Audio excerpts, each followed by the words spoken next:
अल्लाह पकड़ लेना और दुआएं मांगनी है कि या अल्लाह मेरा वीज़ा। अच्छा, तो एक बहुत ही ज़्यादा इंपॉर्टेंट डॉक्यूमेंट मैंने मिस कर दिया आपको बताना। वो आपको कोई भी नहीं बताएगा, लेकिन मैं आप लोगों के लिए चलिए बता देता हूँ। अस्सलाम वालेकुम, welcome back to my YouTube channel. कैसे हैं सब? ठीक ठाक हैं, फिट फाट हैं? उम्मीद है सब ठीक होंगे, खैरियत से होंगे।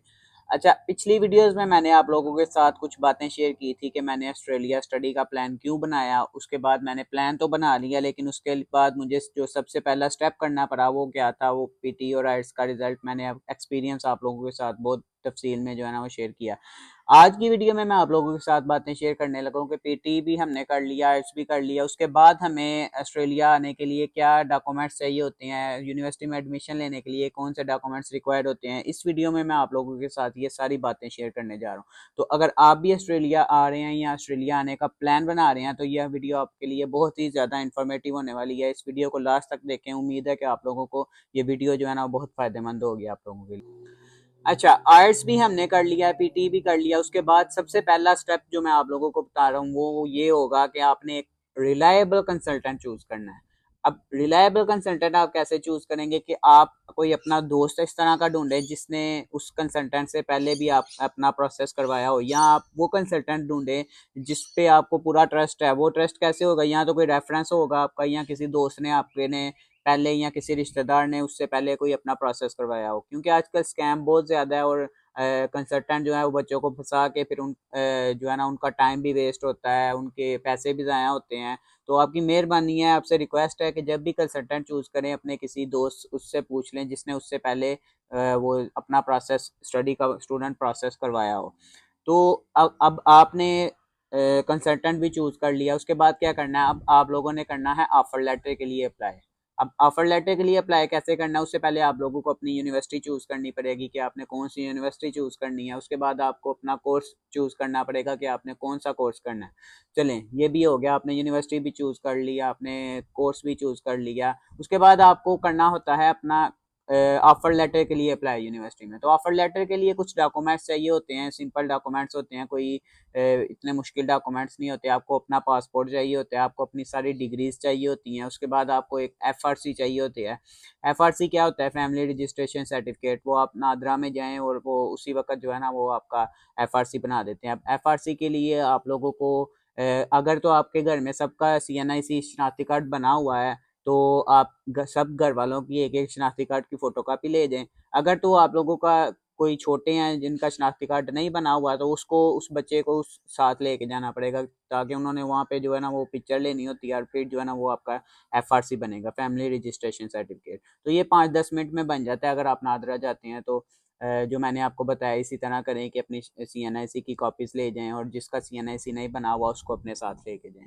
तो एफआरसी होता है, पासपोर्ट होता है, डिग्रीज आपकी होती हैं, ये आपको जो है ना वो डॉक्यूमेंट्स चाहिए होते हैं ऑफर लेटर अप्लाई करने के लिए। अब आप ऑफर लेटर अप्लाई करते हैं तो कुछ दिनों बाद, 10-15 दिन बाद या 20 दिन बाद आपका ऑफर लेटर आता है, कंडीशनल ऑफर लेटर। अब यूनिवर्सिटी कुछ यूनिवर्सिटी जो है वो कंडीशनल ऑफर लेटर भेजती हैं, कुछ जो है वो डायरेक्ट अनकंडीशनल ऑफर लेटर भेजती हैं। अब कंडीशनल ऑफर लेटर आता है तो कंडीशनल ऑफर लेटर में कुछ कंडीशंस आपको दे देते हैं, कुछ आपके डॉक्यूमेंट्स मिसिंग होते हैं, वो आप लोगों को बता देते हैं कि ये डॉक्यूमेंट्स अटैच करें, फिर हम आपको जो है ना वो अनकंडीशनल ऑफर लेटर भेजेंगे। अब कंडीशनल ऑफर लेटर में क्या कंडीशंस मांग सकते हैं? जैसे मैं अगर अपना बात बताऊं तो मेरे से 2 कंडीशंस मांगी थी उन्होंने। एक तो मेरे जीटी डॉक्यूमेंट्स के थोड़ा सा उन्होंने एक फॉर्म भेजा था, उन्होंने कहा था कि ये फिल करें, और दूसरा उन्होंने मुझसे बैचलर की डिग्री मांगी थी दोबारा। मैंने पहले भी भेजी थी लेकिन उन्होंने दोबारा मांगी थी, पता नहीं क्यों। तो इस तरह की छोटी मोटी कंडीशंस देते हैं, या कुछ यूनिवर्सिटी जो है वो कंडीशंस में आपका इंटरव्यू भी डाल देती हैं कि आप इंटरव्यू देंगे, ये आपकी कंडीशन है। तो ये यूनिवर्सिटी टू यूनिवर्सिटी डिपेंड करता है कि यूनिवर्सिटी जो है वो आपको कौन सी कंडीशन दे रही है। तो जब आप कंडीशन पूरी करके भेजते हैं दोबारा ऑफर लेटर यूनिवर्सिटी को, तो यूनिवर्सिटी फिर जो है आपको अनकंडीशनल ऑफर लेटर भेजती है। अब जब आपका अनकंडीशनल ऑफर लेटर आ जाए तो फिर आपने क्या करना होता है? फिर आपने अपनी यूनिवर्सिटी की फीस जो है ना वो जमा करवानी होती है। वो जब आपका अनकंडीशनल ऑफर लेटर आता है उसके ऊपर सब कुछ लिखा होता है कि आपकी इतनी फीस है, एक सेमेस्टर की इतनी फीस है टोटल आपके कोर्स की। तो ये आपके अनकंडीशनल ऑफर लेटर के ऊपर सब कुछ लिखा होता है। तो जब आपने फीस पे करनी है तो फ़ी किस तरह पे करनी है वो मैं आप लोगों के लिए एक अलहदा वीडियो बनाऊंगा। और कोशिश करके आप लोगों ने ये करना है कि अपनी फ़ी जो है ना वो खुद जमा करवाएं, किसी कंसल्टेंट के थ्रू जो है आप फीस जमा ना करवाएं। तो इसके ऊपर एक अलहदा वीडियो बनाऊंगा।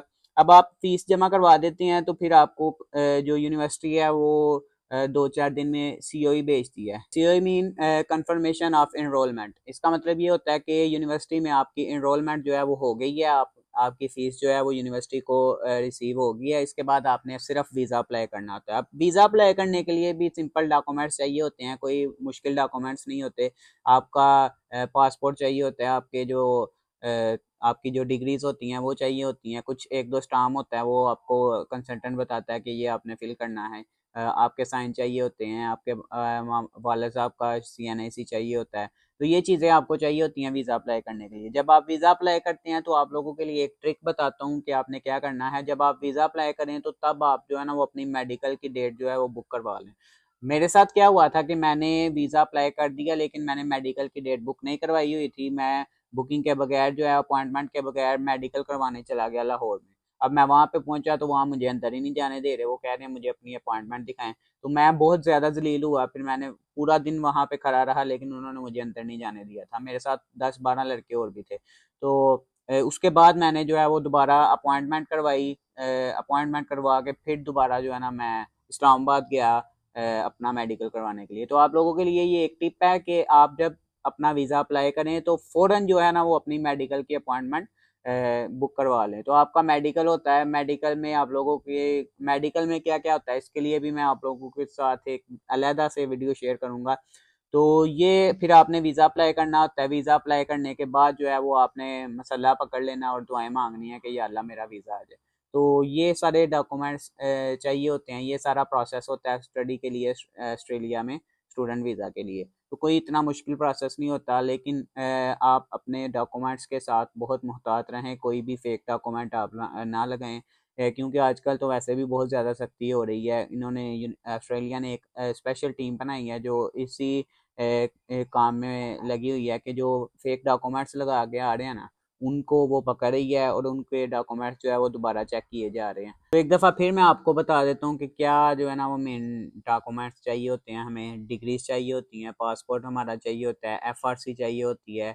उसके बाद हमारे पास GT के डॉक्यूमेंट्स होने चाहिए। आपकी SOP जो है वो बहुत स्ट्रांग होनी चाहिए, SOP लिखी होनी चाहिए।